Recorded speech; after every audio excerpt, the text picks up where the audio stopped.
Samtang mga kapuso sa Negros Occidental naman, isa katuwing batang lalaki na patay. Bangon sa rabies sunod sa PHO. Nakatutok, Aileen Pedreso. Ginkumpirma sa Provincial Health Office nga isa katuig nga bata nga lalaki ang ginbawian sang kabuhi bangod sa ginususpetsahan kaso sang rabies sa Negros Occidental. Ang nasambit nga bata ang ginpahayag nagbatsyag sang sintomas matapos makagat sang ido.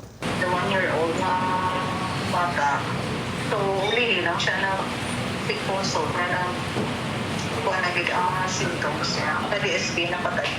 Sa records ng PHO, pulo ka mga pasyente ang napatay bangod sa suspected rabies ng tuig 2022 sa probinsya.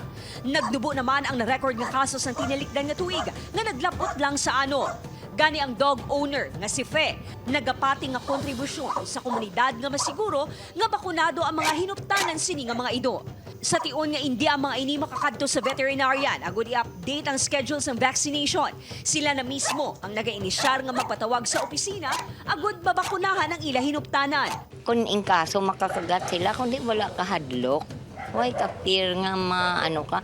5 ka mga ido ang yara sa sulod sa balay ni Fe. Samtang may 4 pa ka mga ido ang nakasulod sa cage. Siyempre, ginaano mo man sila ginalantaw man ang welfare sang nimo mga neighbor nga hindi sila maano.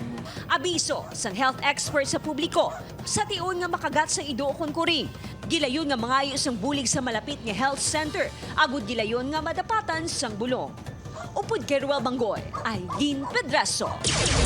One Western Visayas.